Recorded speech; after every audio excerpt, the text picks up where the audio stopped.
She's a picture mess. You Actually. do you.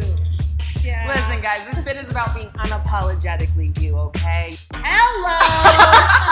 Get heart-centered. Everybody has a story. Like, it's a choice. Ladies, how them bits? What up, guys? It's Linz. Allie and Raina. It is binge eating. Let's start over. I just feel like I say the same thing every time, and I'm So it'll be like, "What's up, girls? It's episode." okay, start over. Okay. Ladies, how them bits? What up, guys? It's Linz. It's Allie. And it's Raina. It is episode 27. We're talking about binge eating today, and we realize right now this is a very sensitive subject, and so I'm going to define what binge eating is before we start, and then we're going to give a couple of disclaimers and then just kind of dig in. But binge eating via the Google is defined as the consumption of large quantities of food in a short period of time, typically as a part of an eating disorder. The large consumption of food, large quantities, short period of time. And I'm just going to interrupt and say, for all of those that are listening and are already, like, panties in a ruffle, like, I am a drug addict, and I am a food addict, and I am a this addict, like, what's up, guys? Lindsay motherfucking Ross here, and so am I. And I'm speaking and adding levity to this today, and so are my other two colleagues here, okay? We understand that if you have an eating disorder, that is a serious issue, and I behoove you to seek help. I have worked the 12 steps in OA, amongst other programs, and what we're going to talk about today is just our opinion, our experiences, and our knowledge. And again, it's our experience, our opinion, and our knowledge, and we implore you to get help if it's something that triggers you during this conversation. If it's something that you're like, holy shit, I do that too, please reach out, okay? Please constantly be in a space of self-evaluation where you're being less triggered by what we're saying, and maybe it's a mirror of reflection, okay? So we're going to get going, but I just wanted everybody to, like, pull up their big kid pants. You can not listen if that's something that you don't want to, but I also want you to know that if you don't want to listen to this, it's because you need to, okay? And I get it, because I was scared too. And I think that's what it comes back to, is exactly what Lindsay said. This is a conversation. And so that's what we do, is we try to pick, topics. We ask you guys for input, and then we want to dig into it, because between the three of us, we have lots of experiences, lots of opinions. We are professional binge eaters. Let me tell you. We have binged. Let We me have tell binged you. together. We have binged Yes, apart. we have. So let's actually start there. Let's start there, Linz. Oh, all right. I'm going to say my earliest memory of binging, and you guys might laugh at this, was Fig Newtons, okay? I was a kid. I love Fig I Newtons. fucking love hate Fig them. Newtons. I was a kid, and I had this incessant need to feel different.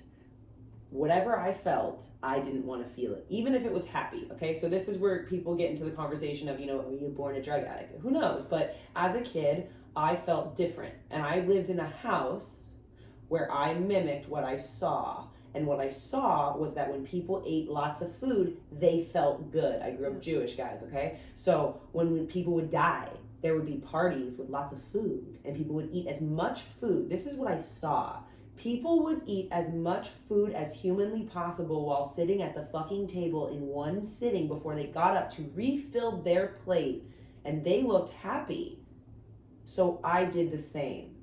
And what's fucked up is as I got older, I was like, oh, none of us are happy, but okay. So as a kid, Fig Newtons, my parents were like, you can have a cookie. And I was like, well, I don't want a cookie. I want, I want a sleeve of cookies. So I would go downstairs when my parents were asleep, or I would go like into the other, into that other part of the house, and I would take cookies into my bedroom, Fig fucking Newtons, even though they were so gross, even though I knew that I didn't like those, I would eat as many as I could get away with to make me feel better in my room at night. And then I would fucking lie about it to my parents, even though there was only 2 kids in the house. So it started this cycle of shaming and lying around food that I did not connect until I was about 34 years old. Yeah. It's so interesting because I'm the opposite, where we had beautiful, healthy meals, but sweets and kind of quote unquote bad foods were restricted. So for me, in my family, my mom was very, very strict, and I would get sent to school with a bucket of fruit and a couple of rice cakes.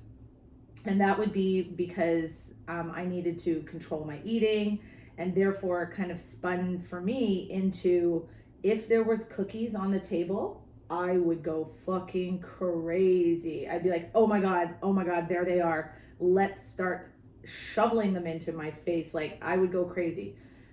Early memory for me was, I remember we would mix icing sugar. Yes. So we would make icing sugar and then just eat it. Like, I've what do you done mean that. icing sugar? Like, Just yes, I've done that. you've done that too. Like, you make powdered, Yes. just make icing to decorate a dessert, but instead you decorate your mouth with the icing. Exactly. I Well, isn't remember that what you're supposed to do when you cook Foul. stuff like that? I didn't make anything to You go just with made the I just icing. made the icing with a girlfriend, and I remember thinking, oh my Jake God, and I this have is done that. That's so no, funny. stop it.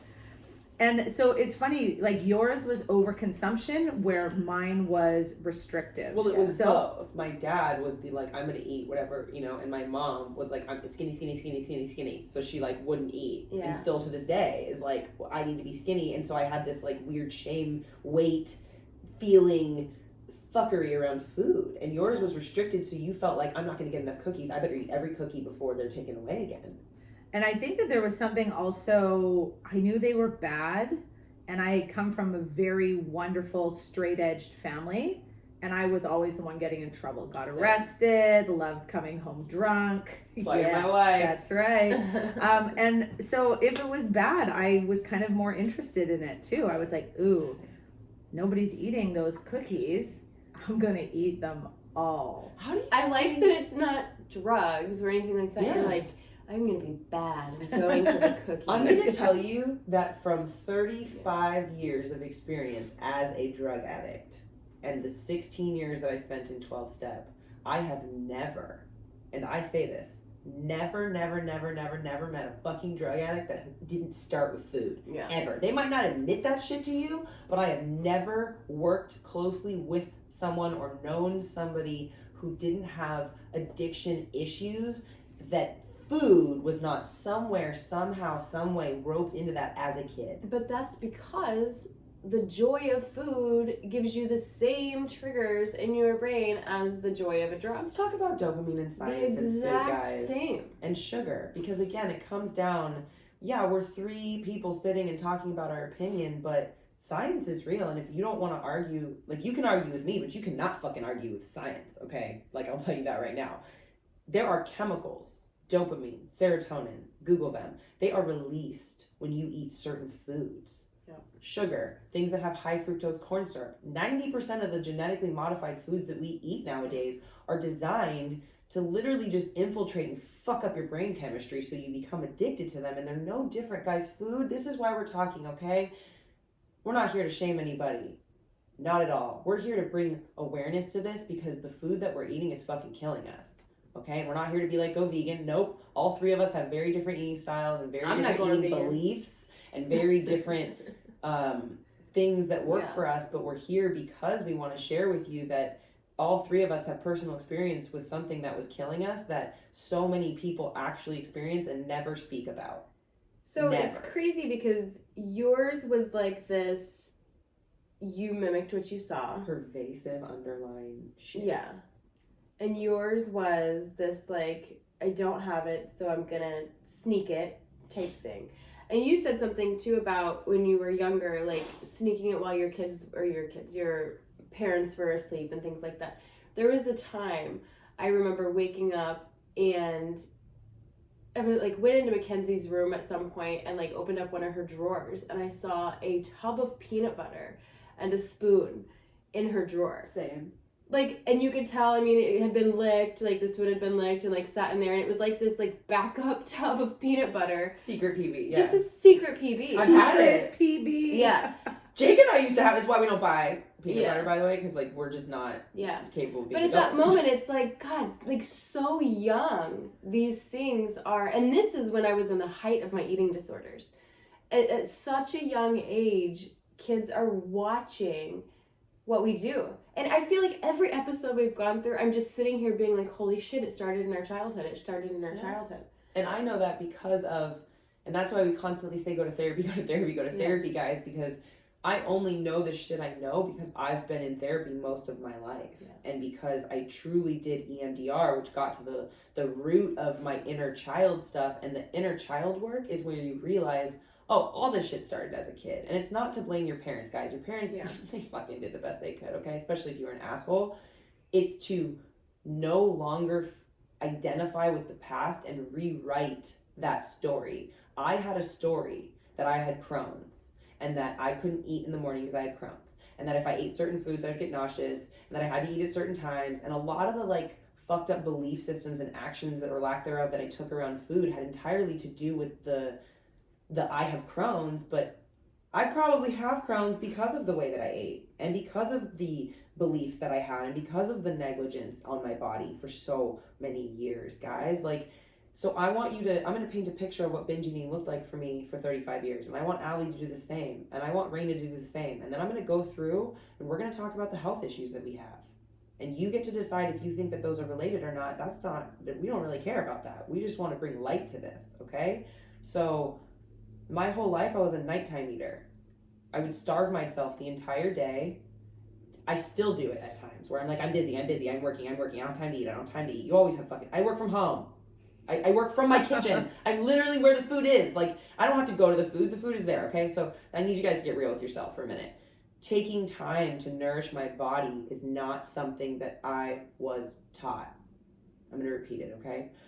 Taking time, and I grew up in an athletic family. So hear what I'm saying. Taking time to nourish my body was not something that I was taught. It's something that I've learned. Food was the enemy because I had Crohn's, because everything I ate made me sick. And so I would eat at night because then I could wake up in the morning and I could have explosive diarrhea for all the shit that I ate at night. And everybody would just think it was because I had Crohn's. No, it was because I ate 7 bags of Hippies, the giant bags of, so I would eat vegan gluten-free things even though I had allergies and I would eat them in excess. Because you thought they were okay. Because I was like, this is okay, so I can eat this. It's vegan. So the second that you start to have a conversation with yourself about why it's okay that you do certain things, bitch, back the fuck up. It's not okay. Abort mission. None of it's okay. That's your gut. That's your inner child being like, I remember this. I'm feeling strained again and I don't like it. What are you doing? Right? So constantly eating at night, shoveling food down my throat, feeling like I was going to throw up and then taking 6 more bites. Feeling like I was going to throw up even a little bit more and then chugging water to try to flush out all of the shit because I was too much of a pussy to put my finger down my throat and throw up because that actually fucking hurt. So then I would wake up and I'm talking not once or twice, I'm talking 34 years up until very recently, right? Like constantly waking up nauseous, shitting blood, sometimes throwing up blood, dizzy, brain fog, irritable, moody, yeast infections, bladder infections, chronic inflammation, Crohn's disease, rheumatoid arthritis, chronic pain, insomnia, chronic fatigue, anxiety, depression, like I could keep going. Does it sound familiar, guys? This is not because you have mental disease necessarily. This is because the food that you're eating is fucking poisoning you and you're exacerbating all of the shit that you already have. But this is also because we are women and it has a lot to do with the hormones that we have going on. Totally. And then the period, right? Because then everyone's going to be like, well, on my period, this. Guys, I used to tell myself that too. And again, like, we're just sharing our experience, but that's what it was like. And so I sat in a room, and I've said it multiple times, and I'm going to say it again, with one of my best friends, and my worst fear was having to go back into a hospital and go through the surgery. It's not even living with the bag. That would be dope. It's the process of the surgery that I met this person when they were in the process and they were hanging on by a thread of life, and I constantly believed that I wouldn't have made it.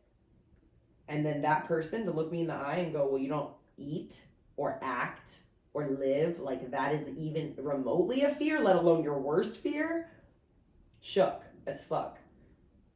So I stopped binge eating, and it wasn't easy, and it took time. And I still have nights where I smoke a lot and I eat a lot. And guess what? I see the next morning, anytime I'm like, oh no, it is not about the food. I see the next morning just how shitty I feel. And I'm like, wow, I can't deny it. And the first instinct is to go, oh, well, you didn't get enough sleep, or, oh, well, it's to deter it away from the food and deflect. No, it's the food, okay? You know what I think about most of the people that, because we've talked about this, off air, about so many people that reach out and they completely and totally disagree that nutrition has anything to do with any chronic health issue they have.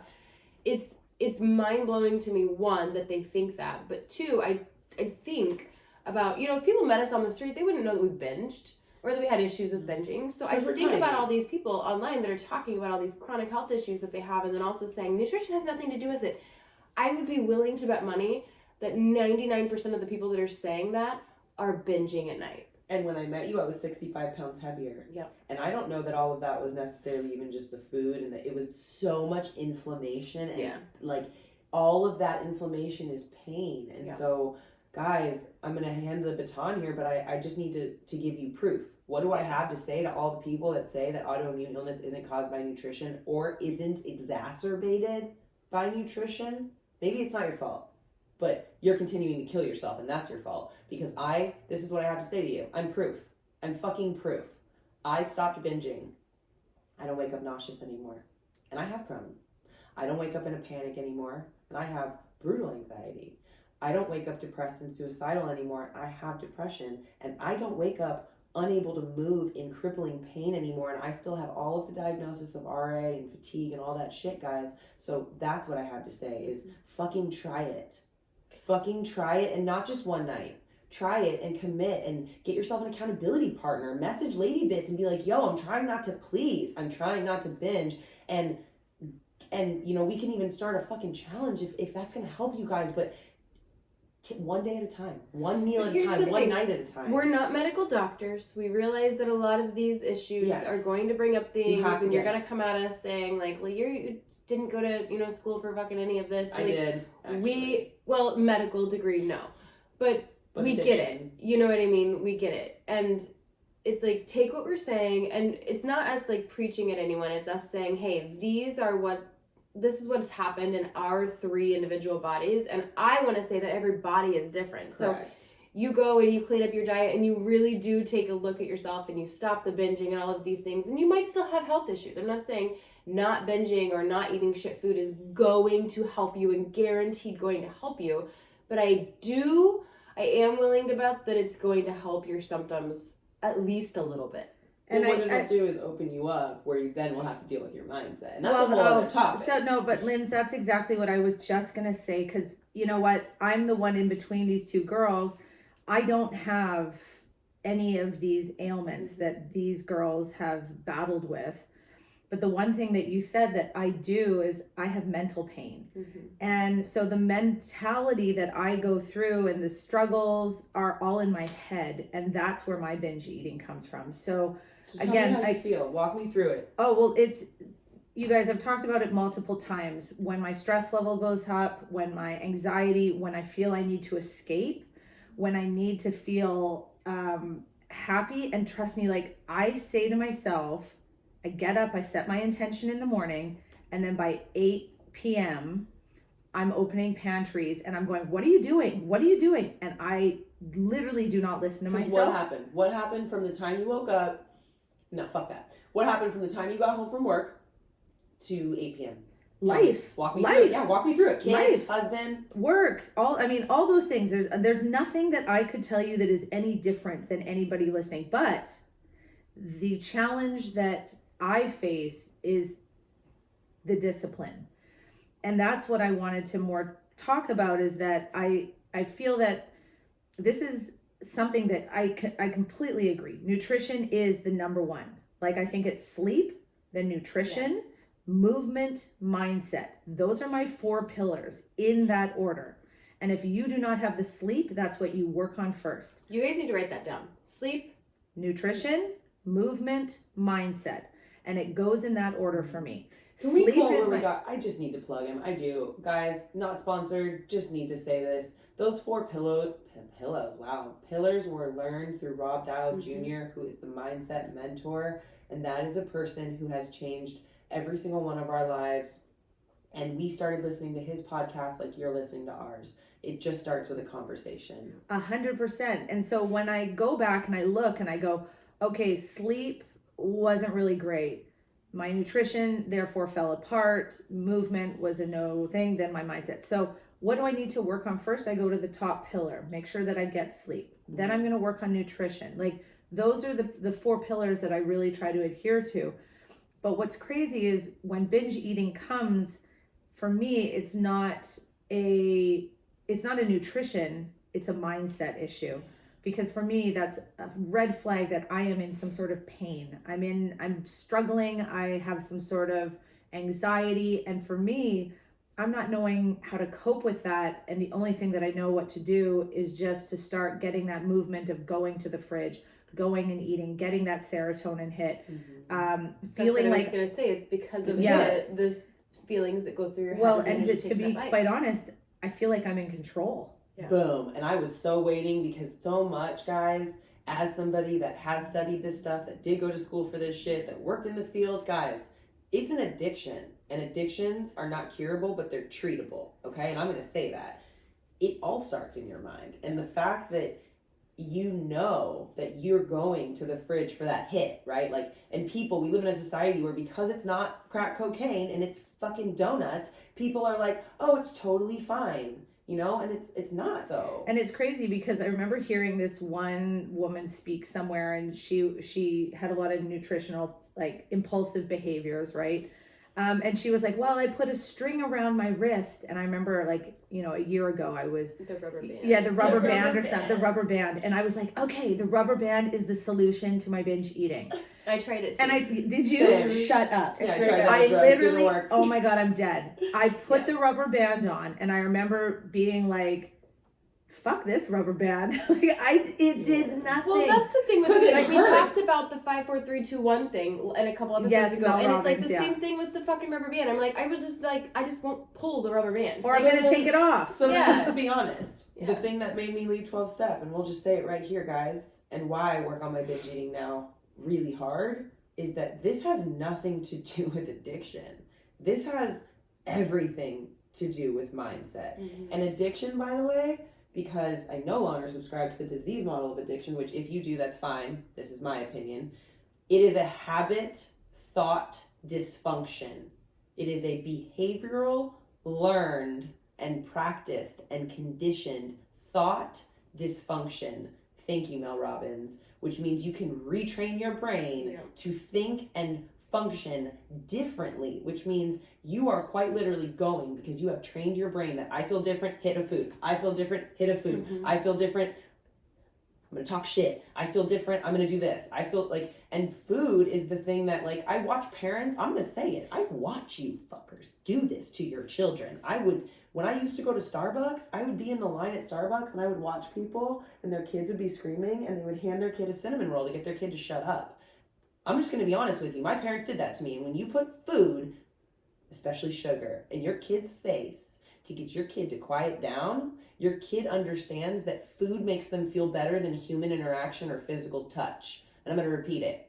When you shove food, especially sugar, into your child's face because you don't want to do whatever it is in that moment to give them whatever it is that they need, you're showing them that food or anything is willing and capable and better to take the place of you being like, hey, quiet down, we're in line, wait a minute, or whatever. And I get it, your nerves are fried and you're like, just take the donut and fuck off. I get it, but you're showing your children, and I'm gonna repeat it over and over, and that's why I don't have them, is because I don't want to show anybody shit, because I'm selfish. Guys, To stand up for some moms, though, it's easier said than done. probably, I'm sure I would be like, take the donut and It get out of my is. I'm face. telling you, it is I easier said have than given done. my kids You're like, a I'll give them cinnamon a roll sleeve of donuts, I don't care. to keep Yeah. my mental health Yeah. intact. I get it, but then that 100%. also means that you're giving, I'm But sorry then I'm we gonna say develop it, the issues it we means have that you're today. giving yourself the cinnamon roll as well. So how about you teach yourself, I'm not gonna do this, and then it would be easy. Like Raina doesn't give herself the cinnamon roll, so she Yeah. would never give her kid that. Yeah. And it's a metaphor, guys. Okay, you're all like, oh my god, I eat cinnamon rolls. Calm down. I'm using it as a metaphor. If you're constantly rewarding yourself in a certain way, chances are you're also teaching that to your kids. Not chances are, you absolutely Thank are you. teaching that. Glad to a your mom kids. said it.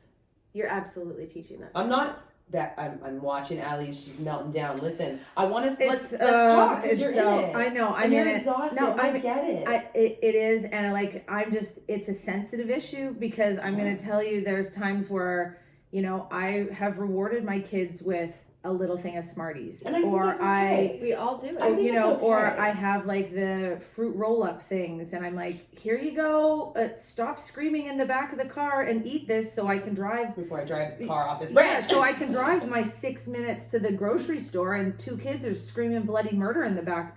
I'm like, everybody shut up. I mean, Yeah. that's not the time when I can rally back there and be like, let's all hug. I'm like, Yeah. everybody eat it, be quiet. Yeah. Again, I do think it comes back to leading by example, which you are spot on. And this is not about my kids, although they are a direct reflection. This comes back to, again, I need to take care of myself. Yeah. I have so much to worry about as a mother. I'm worrying about the role model I am for my kids, the relationship I have with my husband, feeling sexy, feeling powerful, and then here I put a rubber band on my wrist and hope that it all works out. Yeah. I have a question. And it's not that simple. But here's the thing, and I'm gonna fight you, because it is that simple. I It's know not that you it's were like gonna say simple that. here. It's not that it's simple, guys. I know people are gonna get fucked up with language. It's that it's a choice. It's not that it's simple. It is simple. It's that you make simple the because you choice get to for make a you. decision if you want to binge or not. You have the clear, conscious decision to say, okay, I'm either gonna grab this and feel good for 5 minutes and then immediately feel bad about myself and feel terrible and beat myself up. And then it's this cycle that continues to happen because you're fueling yourself and feeling good for 5 minutes, and then you crash again, and then you fuel yourself for 5 minutes, and then you crash again, and it doesn't end. That's addiction. And then you wake up and you're overweight and you're unhappy with your body and your mentality is completely and totally changed because of all of the above. It is simple. You just don't grab that food. Or you like, guys, I haven't even talked very much, but I grew up. I remember going to my grandma's house after school, and every day after school I would make a heaping bowl of cereal. Cereal is my thing, and I know I've Cereal talked is about your it jam. before. and I'm a stoner, so every No, time let me I hear tell you you. talk about cereal, I'm like, yes. Let me tell you, because I remember going to my grandma's house and filling up on a bowl of cereal and then whatever. And my family was kind of like Allie's, like, that's not actually true. When I lived with my dad was a big cook and he would make food all the time and it would always be a big meal and it would be, it's Missouri, so it's like you're still cooked in all this, like, it was a big fatty meal. But I don't remember them dealing with any, like, mental issues when it came to food or any binging or dessert. Like, I don't remember that even being a thing. And then when I lived with my mom, she didn't really cook and she was busy and she ran her own businesses and was dating and that kind of stuff. So she wasn't really in the picture. And I remember getting a job at the age of 15 so that I could afford groceries. And I would go to the grocery store with the money that I earned and I would buy boxes of cereal. That's what As a reward. I would buy, not as a reward to eat because it was cheap. But in your mind, you're like, this is my reward. Like, I'm No, getting this. it was all I could afford. And it was what I knew tasted good and what I knew would be quick and easy. It would be my dinner, it would be my breakfast, it would be my after school snack, it was everything. You probably spend the same amount now on Whole Foods. That's what's great. On, like, actual whole foods to eat. But, I would, like, that's how I grew up. And so when I remember, being married, and then I talked about this before, but the binging, like, watching out the window and stuff, like, cereal was always my go-to. And so, as an adult, starting to get, what the fuck, Siri? I don't know. As an adult, starting to get into, like, health and fitness and things like that, like, it just wasn't something I bought. And if your issue is binging on cookies, don't fucking buy the cookies. It doesn't matter if your kids like them or not. If you binge on fruit snacks, don't buy the fruit snacks. If you feel, I remember moving into this new house and telling my kids, enjoy it, because as soon as we move, I'm not buying any of that I shit. remember your old pantry. I loved it. I don't buy cereal anymore. I don't buy snack shit anymore. I don't buy anything that I will binge on. I buy jerky. I buy pistachios. I buy, meat. So it's like if I go to binge now, it's like, great, I get to binge on jerky. Like, that's not fun at all. And did your kids die? Because I know a lot of moms are like, oh my God, but my kids need the snacks, and your kids no, don't need and shit. They didn't die. They and what's crazy is I remember very clearly, and I'll never forget this, because that moment I was like, fuck yes.